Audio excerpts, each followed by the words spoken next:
Itamexistico. It is June 18th, 2014, at the end of the moon Apistishkit Satots, the flower moon, and of course a couple of days away from the solstice.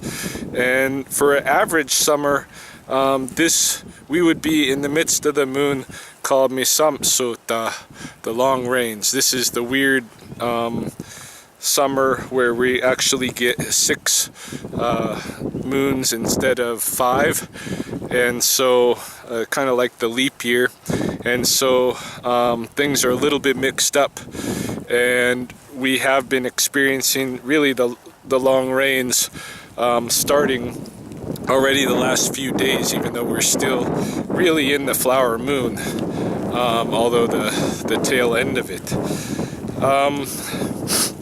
So it's starting to flood.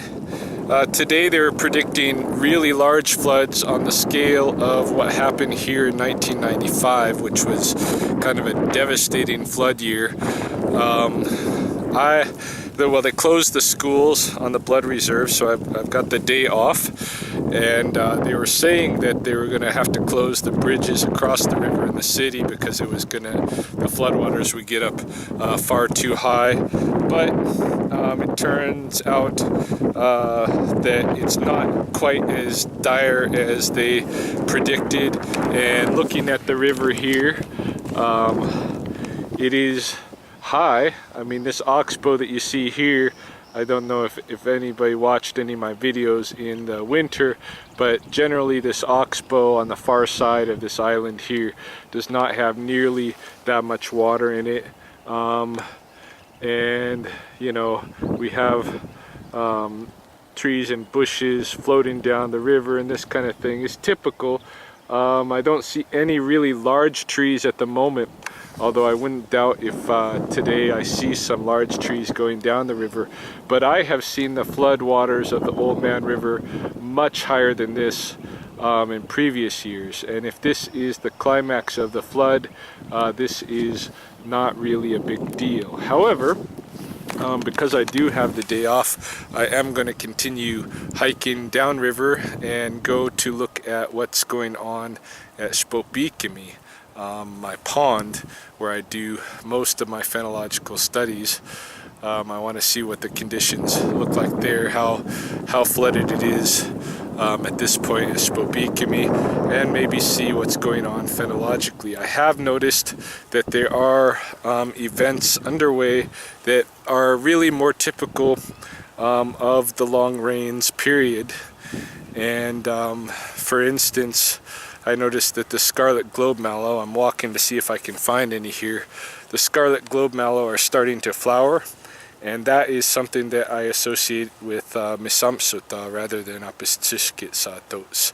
So, like I said, things are a little bit mixed up in terms of the phenology, but that is actually to be expected when you have one of these leap year kind of situations. Yeah, here for instance, here's some of the scarlet globe mallow getting ready to bloom. Over here, got a bunch more. It's already showing red, and usually it does not show red until Misamsota. But given that we're just a couple of days away from the solstice, we are really normally in Misamsota.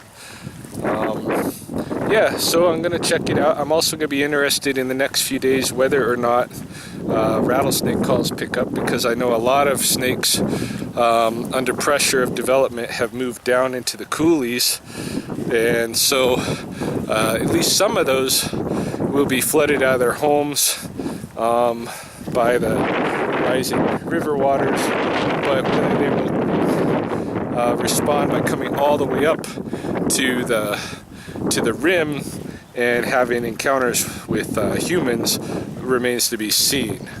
One of my friends suggested that might be what happens, but I have my doubts, because I also know that if snakes are going to be flooded out, so are the small rodents, and so down in the water I suspect there's going to be a lot of activity by all kinds of animals with the displacement caused by this little bit of flooding. So I'm going to walk downriver, see what else there is to see down that way. I am rucking some good weight today. This is a, it's not really heavy, it's about 40 pounds in here. Sandbag and camera equipment. But 40 pounds does the trick when you're rucking around for a while with that much weight. Also, interesting thing, I just noticed this. I had never noticed this here before. I don't know if it's new or not, but somebody has left a geocache here. It's often the case that I come across geocaches not because I play those games, but by accident. I just come across them because I'm in the weird places. I've found 3 or 4 different geocaches. So we look in this one. There's of course the typical book to mark that you were here, what have you, and then you're supposed to take a small item, leave a small item, kind of a thing. So there's some little trinkets and crap that people who play the geocache have left in here. So yeah, it's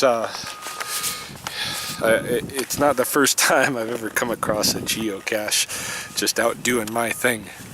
Anyway, moving on. Yeah, it's worth noting that all of the thatcher ant hives that I've passed so far are just really busy, like this one. All of the, I mean, probably not all, but a lot of the ants are out on top. You can see there's some of the generation of the mating swarm here. Some of the other hives that I've come across don't have any of those wing generations, but they're still just as active out on top. For them, there must have been some damage inside the hive due to the deluge of rain, and so they're probably, I'm just imagining here that that's what they're dealing with, although I have no idea like what is going on here when you see this massive amount of activity.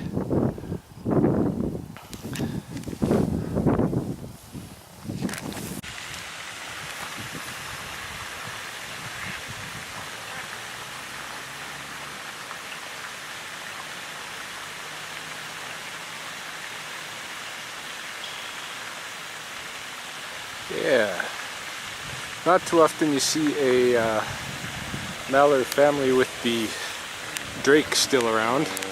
I'm on the University of Lethbridge campus, still on my way downriver. Yeah, typically what happens with the mallards is that the drake is a terrible husband, and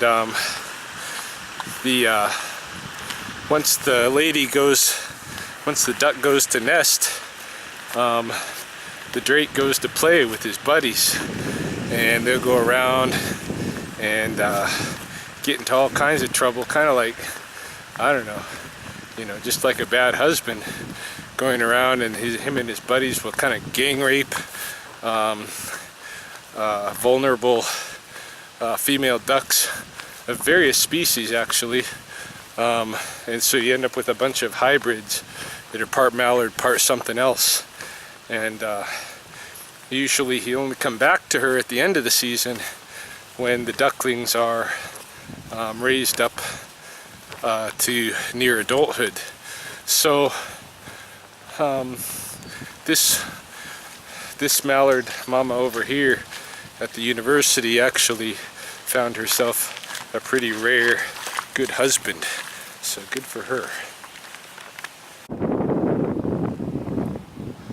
Yeah, right in here in this tree, we have some fledgling magpie babies. It's one of the typical scenes of this time of year. Apistishkit satos turning into Misamsota. You get the magpie fledglings. This is probably their nest here. It's not much of a nest for magpies. They're lucky they were even born, because I have seen shoddy nests like that where the fledglings end up getting drowned as we move into the long rains. Here's another fledgling here.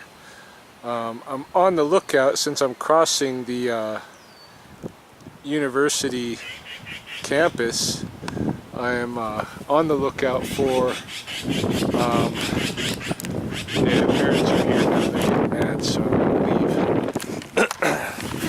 On the lookout for leucistic magpies, because here on the university campus there seems to be kind of a genetic trait of leucidicism going around, which is almost like albino. I think albino is lacking melatonin or something, and leucidicism is lacking several pigmentations. So you end up with basically with gray magpies instead of black, gray and white instead of black and white, and they're pretty nice looking. I did see one albino magpie, I think 2 years ago, on the north side of town, but that's the only one I've ever seen. Here on the university, though, it's fairly common to end up with leucistics, so I'll be on the lookout for that in case you see one. You can at least show it, and you can see what it looks like. But I don't know, odds are neither here nor there that we'll encounter one.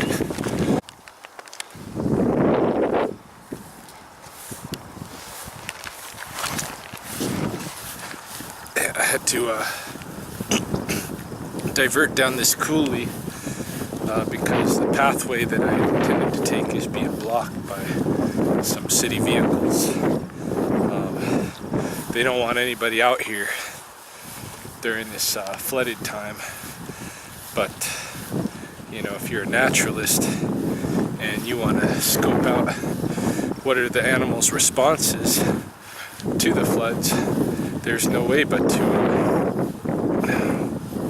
bypass the cautions and come out here.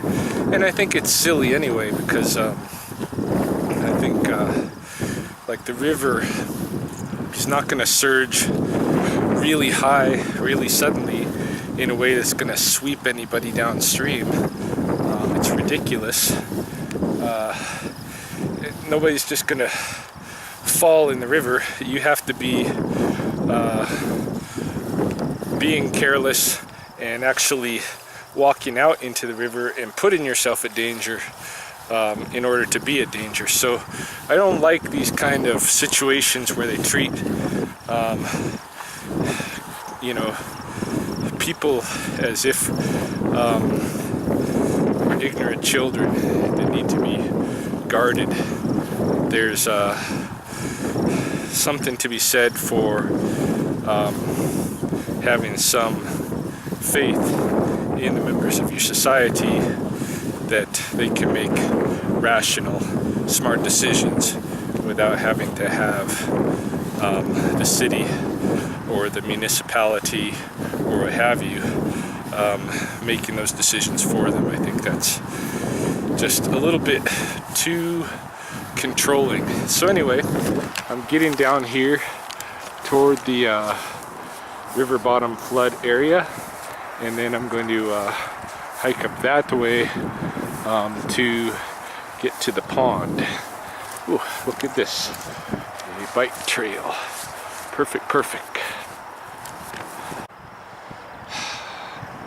Motherfuckers. I'm just looking ahead of me, and what do I see? Parked out here below the bridge is a city vehicle intended to push people away from the river bottom, keep people away. You know, this is what I mean. It's such bullshit. Like, what's the big deal? I'm not in any danger down here. Nobody is, unless they're really stupid. Pisses me off. So now I've got to go in search of some way to get around that vehicle, and I think the only way I'm going to do it is by climbing up this damn coulee again and going around this way. It sucks though. It's a lot of climbing actually out that way. Yeah, there's another vehicle out that way. Shit, they got the whole thing blockaded off with these stupid workers. I think I'm gonna be out of luck. I don't think I can, they've got all the main routes down into the coulee that don't go right over the cliff blocked off, so just can't even get down there. I guess I'm out of luck. Guess I'm not gonna be able to get to where I want to go. Fuck. That sucks. Well, I'm almost home now, thwarted by the paternalistic approach that City of Lethbridge took to this high river waters. But I suppose it's all good anyway, because I've gone about 10 kilometers, and the weight, the 40 pounds on my back, I'm starting to feel it, and so maybe it's all for the better that I'm coming home. I don't know. I still would have liked to see what's going on in the wetlands, and I wasn't that far from getting there, but the city doesn't want it, so doesn't trust us not to jump in a raging, flooding river.